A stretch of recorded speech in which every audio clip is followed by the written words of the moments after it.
Bismillahirrahmanirrahim. Assalamualaikum warahmatullahi wabarakatuh. Kembali tim Raja Wali Nusantara menyapa Anda dengan seraya memanjatkan puji dan syukur. Kita selalu berdoa semoga kita ada dalam lindungannya, berkahnya dan ridho Allah Subhanahu wa Ta'ala. Amin.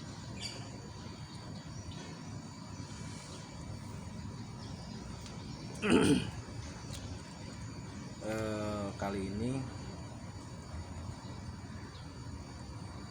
mic-nya bagus ya, jadi fungsi dari botol gelas aqua ini sebagai peredam angin supaya tidak berisik. Nggak ada modal, nggak apa-apa. Begini, kita akan bicara terkait dengan peran Satria Piningit dalam mengharmoniskan bumi dan langit. Jadi mengawinkan bumi dengan langit di situ.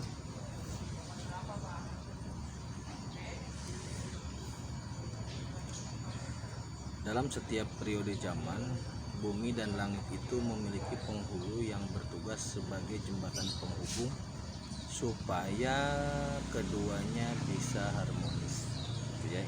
Jadi kita bicara di situ.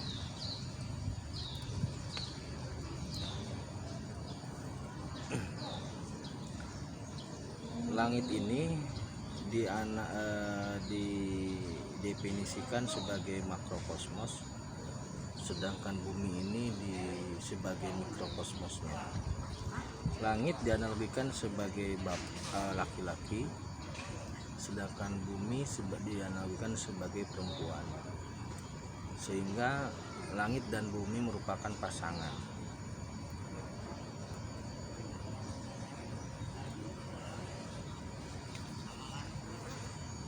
Supaya pasangan ini bisa maslahat, bisa memberi manfaat, maka harus ada penghulu yang mengawinkannya. Analoginya seperti perkawinan manusia ya. Jadi laki-laki kalau tanpa perempuan ya nggak ada apa ya, nggak bisa berbuat apa-apa. Perempuan tanpa laki pun ya nggak bisa berkembang, berketurunan gitu maksudnya. Nah, dalam setiap periode zaman itu biasanya terjadi pengingkaran kepada hukum-hukum langit. Jadi sebenarnya langit itu dalam setiap periode zaman itu selalu memilih orang, atau dalam bahasa lainnya mengutus orang untuk memberikan tuntunan melalui naskah langit yang berupa kitab, yang berupa risalah, yang nanti risalah itu akan disampaikan oleh utusan tersebut, dalam hal ini Nabi dan Rasul gitu.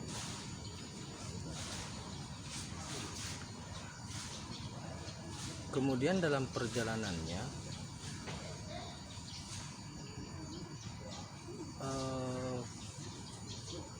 pelaksanaan dari naskah risalah ini banyak atau mengalami kemunduran.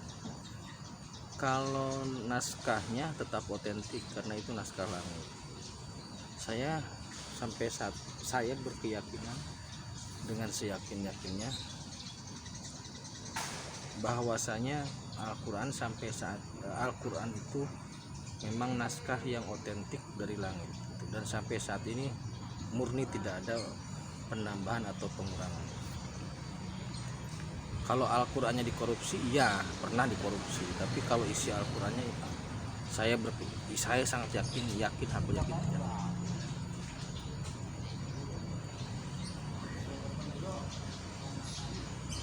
Al-Quran ini sudah berusia sekitar lebih dari 1400 tahun, tapi tetap otentik, tetap murni. Yang kita bicarakan adalah para pelaku-pelakunya ini. atau dalam bahasanya umatnya ini, apakah masih menggunakan atau masih menjadikan Al-Quran sebagai tuntunan, atau sudah mengabaikan sebagian atau bahkan sudah mengabaikan keseluruhan gitu, dari naskah itu. Nah, pengabaian terhadap Al-Quran ini, pengabaian terhadap tuntunan yang disampaikan oleh Al-Quran melalui Nabi Muhammad, itu menjadikan menjadikan ketidakharmonisan antara langit dengan bumi.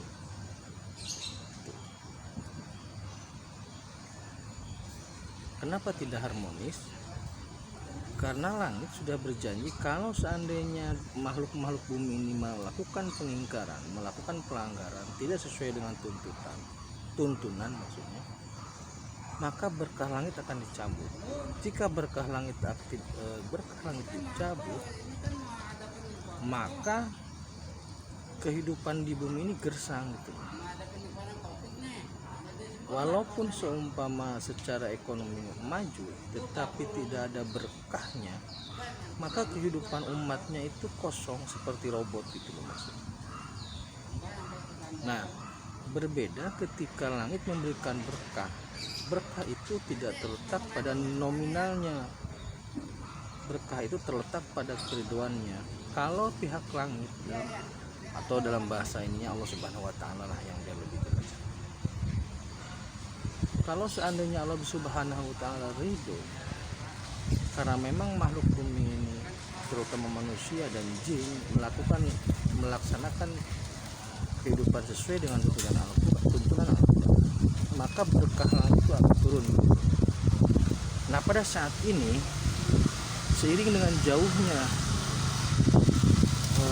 masa dari Nabi Muhammad sampai saat ini, dan banyak sekali terjadi pengingkaran, pelanggaran atau pengabaian terhadap tuntutan itu, sehingga berkah langit dicabut. Tetapi Allah menginginkan berkah ini diturunkan, tapi bagaimana caranya? Nah, untuk menurunkan lagi berkah langit, maka makhluk bumi terutama manusia dan seluruh dimensinya itu harus ditata kembali. Nah, maka Allah menyiapkan 3 sosok: Nabi Isa, Syekh dari Ludah Rasul, dan Satria Peningit ini,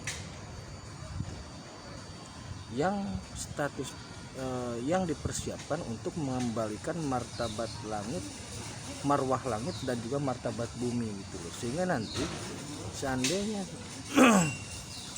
3 sosok ini mampu menata kembali dimensi yang ada di bumi, orang-orang di bumi atau manusia yang kembali berbuat baik sesuai dengan tuntunan, berkah langit akan turun, sinergi lagi, harmonis lagi gitu loh.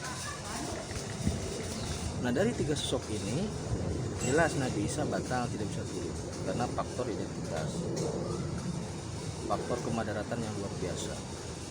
Kemudian Syekh yang ada di Arab Saudi juga tidak bisa memimpin karena beban ideologis dan beban sosial, juga tugasnya yang berbeda. Maka satu-satunya yang bisa menjadi Imam Mahdi hanyalah Satria Peningit. Jadi makna Mahdi di sini adalah orang yang dipersiapkan sejak dalam buayan gitu. Masih ingat kan tolabul ilmi faridatun ala kulli muslimin wal muslimat minal mahdi ilal lahdi. Jadi makna Mahdi di sini adalah dipersiapkan sejak buayan, kemudian dibimbing, digembleng secara piningit, kemudian menjelma menjadi sosok ratu adil, dan ada lagi satu jelmaan yang belum bisa saya sebutkan. Nah itu ya, jadi Ratu Adil nanti, Imam Mahdi ini, Satria Peningit ini yang akan mengawinkan secara metafor antara kehendak langit dengan tatanan atau perilaku makhluk di bumi. Jadi sederhananya seperti itu.